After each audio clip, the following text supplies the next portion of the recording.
Welcome back, guys, and if you're watching this as it gets released, then happy half term. I'm hoping that you guys can look outside the window now and see a glorious Sunday morning, ready for the nice weather over half term, and if it's looking a bit rubbish out there, then hopefully it'll improve pretty soon. I do film these a little bit in advance, so I'm still at school this week, but I'm very much looking forward to getting to half term, having a nice week off to relax and enjoy myself. Bit of time with the family, going to go see a few other bits of family here and there, and generally do a few fun things. It's already looking like it's going to be a busy week, so hopefully same for you guys too. Today we are getting into saving time in school. Now, the thing about being a teacher, you're never sat down, you never stop running around. There's always a massive list of things to do, and it's just about how can you save those little bits of time during the school day when you can maybe squeeze in an extra job, squeeze in extra things. You've got a bit less to do after school, a bit less to do before school, and just generally focus on time management. It's one of the things that as a teacher you become really good at, because you have to juggle so many different plates. How do you manage your time so you can get everything done in a sensible amount of time and you're not working for hours? Because if you're not careful, teaching will take over your life. It will go on and on and on, and you'll end up with 100 different things you need to do, and they'll all be back to back after school, and you'll be there for ages, and no one wants to do that. No one wants to be at school till 8-9 o'clock at night. So let's talk about today how we're going to kind of shrink that down and get it sorted. And we're going to start off with a to-do list. Okay, now you need a to-do list. You need to write down the things you need to do, because you will just forget if you don't have something somewhere writing them down. That might be on your iPad at school, it might be on your computer, it might be on a planner in a book. I know we use the Positive Teacher Company planners, which I'll try and put some photos on the screen somewhere, but I haven't got mine at the minute because it's in the cupboard ready for September, and my other one is at school today. But yeah, we use them to kind of write down the things that we do each day when I can. It's such a vital thing to have a to-do list and make sure you've got everything written down that you want to get done, because then when you do have a spare minute, if you do walk into the classroom and think, oh, everything's ready, I've got 5 minutes before assembly finishes, what can I get done here? Or the kids aren't quite into school this morning, what can I just quickly get done? You look at your to-do list, everything's there, you've not forgotten anything, go get a job done, tick it off the list, brilliant, and time to move on. So get your to-do list written down. Even if you've got the best memory in the world, you might not be able to remember everything, so make sure you're having a go at writing all that stuff down that you need. Once you've got your to-do list written down, have a go at prioritizing it. Now, this is one of the things I use. Sometimes I use some colors to do, or sometimes if I've written stuff on my computer or on my iPad, then I can obviously move things around. Prioritize the things on your list. There'll be some things on that list that need to get done that day as soon as possible. There'll be some things that need to get done that week pretty quickly if we can. There'll be some things that need to get done that term or that year that are much longer on the to-do list, much less of a priority in that instance. And make sure you're doing those things at the bottom of the list, and make sure you're doing the things at the top of the list as soon as you can, and sort those things out. Sometimes one of the things I like to do, if I'm not quite feeling it, is I will procrastinate, and I'll procrastinate by doing the things at the bottom of the list, because then I'll tell myself that, hey look, I'm still doing something, but actually the thing I'm doing isn't the most important thing. There's much more pressing issues that I could get on with. And that's kind of probably one of my worst habits with procrastination, is I will do the thing that isn't necessarily needing to get done, but a thing I want to do. And so if you've prioritized your to-do list and you've put on there, you know, this one is the number one, so important, need to get it done, you'll have to attack those things first, get them sorted, get them done, and then you're ready to move on to the next thing on the list. So yeah, it's all about prioritization and making sure you're not just having your to-do list there, but think about which things on that list you need to get done in what order, and when you can actually take a step back and think, you know what, those things are done, I don't have anything pressing right now, I'm going to focus on one of the longer term things that I really enjoy and get my teeth into over a bit of a longer period of time. So once you've got your prioritized to-do list and you've got everything and all the jobs that you need to do, you need to think about when you can get some things done. So can you work better in the morning before school? Do you work better after school? Can you even get some stuff done during dinner? One of the things I like to do is I like to make sure I put a little bit of time aside during dinner just to get a little bit of work done. Now that doesn't mean I don't step foot in the staff room. I love going to the staff room at dinner time. One of the first things I do is I'll go to the staff room, warm my dinner up, and sit and have a chat for a good 10-15 minutes minimum, and make sure I kind of relax, refresh, talk to people about how the day's going, offload anything that I need to say, make sure I'm around if people need to talk to me and I'm there for them as well, and I just make sure I have a little bit of time. Now there are some days when I'll stay in the staff room all dinner and I'll sit and talk, and I'll, you know, maybe eat a cookie. There's a cookie in the staff room like there was today when I was in there. There was a cookie and there was a carrot cake, and it was just great. And so I stayed in there all day and we got through some really good conversation, and then I went back to start class for the afternoon because I was all set up and ready. I didn't need to do anything for the afternoon, so that was really nice. There's other days when I know my to-do list is a bit longer and I know there's some things I need to get done that day, and so I'll go and sit in the staff room for 10 minutes to make sure that I have that break for me that I do actually need. I need that little bit of break. But then I'll go back and I'll sit down. I might take my food with me if I've not quite finished it, and I'll sit and get on with some stuff in my classroom before the children come back in from the end of the dinner. And that's something that's really important, just to make sure if I do have that little bit of time there, I can get a couple of jobs done. You know, it might only be half an hour, it might only be 25 minutes, but there might be a couple of things on that to-do list that I can squeeze in there, get them done, and then get ready to move on to the next job. Obviously, the big job from 1 o'clock till 3 o'clock or around those times for most teachers in the afternoon is teaching, and while you're teaching, you're not going to be able to get those jobs done, so it's about getting those done a little bit before that, so there's less to do once children have gone home. Now, once children have gone home, that's a really good time to get some work done. At the minute, because my wife is on maternity, I generally get work done in the morning before school, so I leave school at about 20 past, 3:30, make sure I get home in time to hopefully normally feed my son, and then make sure I'm there to mess around with him and have a nice family time before he goes to bed in the evening, which he has done this evening. So now this is a bit of time where I've got a bit of work done on my computer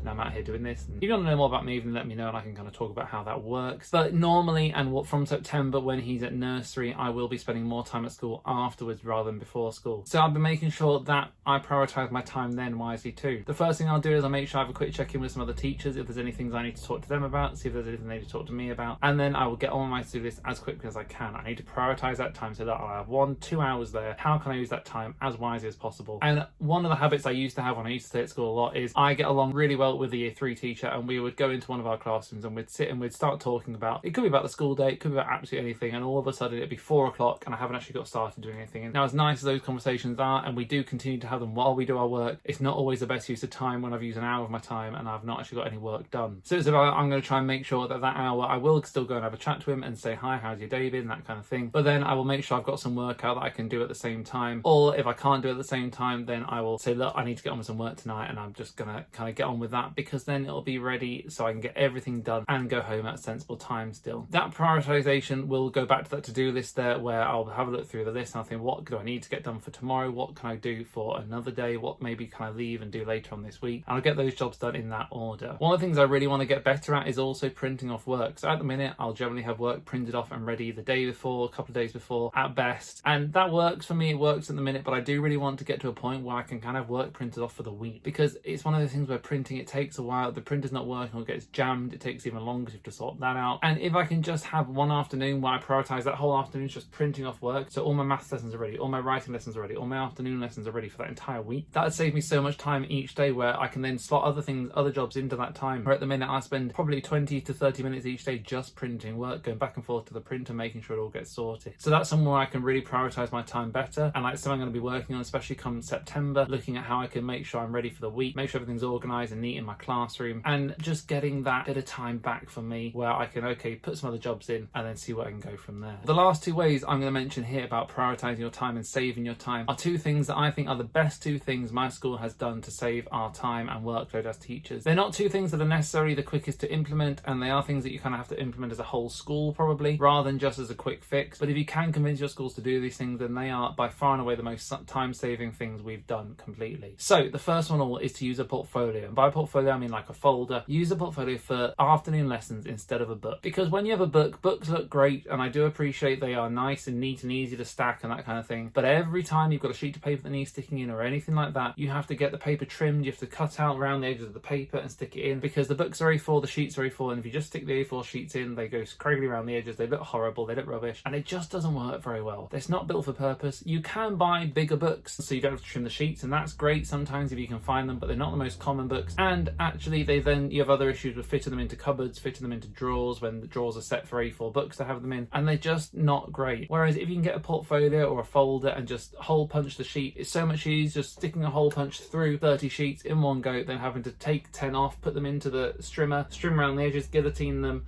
do that 3 times. It takes ages compared to hole punching. So I think one of the things my school's introduced this year's portfolios, and at the start of the year, I'm going to be honest, I wasn't necessarily 100% sure. I was willing to give them a go, as I am all new ideas, but in the back of my mind I was like, oh, I don't know, I like the books, I'm not sure this is going to work. But I've been a full convert. I think the portfolios are a great idea, and thank you to everyone at my school that did introduce them and back them from the get-go, because they've gone brilliantly and they've worked really, really well. So yeah, if you can, introduce portfolios so you can put your children's work in, because the fact is, cutting and sticking in work, it takes time. It takes away from the learning time in the lesson, it takes away from your time around the lesson, and it's just not always the thing that's really needed at that point. The second thing is something I've talked about on this channel before, and it's something I absolutely love, and again, it's something you implement across the whole school in every single lesson, and that is live marking and live feedback. When you're doing the work, when the children are doing their work, get the marking done in the lesson. Go around every single person while they're working, making sure you set out those model of expectations of behaviour and of how work is done, and mark the work while they do it. Tick or dot the work or cross the work, whatever your school does, while they're doing the work. Don't wait till after the lesson and have a stack of 30 books to sit and go through, because you won't enjoy going through those books, the children won't enjoy looking back at it when they've gone gone through it. And if a child doesn't necessarily understand what they're doing and they come to the next day and look and they've got a whole page of wrong questions in there, that's not going to give them any encouragement. That's not going to give them any motivation to have another go the next day. Whereas if you can catch that child just after they've done 2 questions and say, oh, you're just making this small mistake there, let's just switch that bit around, and they get the next 5 questions right, all of a sudden that's, it's a quick fix and they've got it, they've understood it, they know what to do for the rest of the questions. So get the live marking, because it will save you so much time after school if you don't have to sit and mark. And it's not just 30 books, because it's 30 books for maths, it's 30 books for writing, it's 30 books for reading, it's 30 books for history. You know, you're marking about 100 books a day. And if you can do those during the lesson while the children are working, fixing misconceptions as you go, it's a win-win. It's a win for the children, it's a win for you. Those are my things where those 2 you do have to implement as a whole school and probably get kind of the whole school on board before you do put them in. The rest of the suggestions earlier were things that you can just do in the classroom as and when you want to. But hopefully they're all things that you can do to save time when you're a teacher, especially if you're just moving into teaching. Try and bear them in mind. You're going to have a load of different suggestions of things to do. But if you can get on board with some of these, then hopefully they'll do you some good over the next couple of years. And as always, if you've got any questions, do sit them in the comments down below, because I'd love to help you out when I can. There's a new video on the channel on a Tuesday, Friday and a Sunday. Thank you so much for all the support. The channel is growing hugely and we're building a great community of teachers and trainee teachers, teaching assistants. There's all sorts of people that want to be teachers that are moving from other countries, people that want to be teachers in the UK and just finding out about it, people that are actually leaving teaching and talking about what they've experienced in the teaching profession. There's all sorts of people on this channel now commenting on videos, so thank you very much for all of that, and I will see you very soon.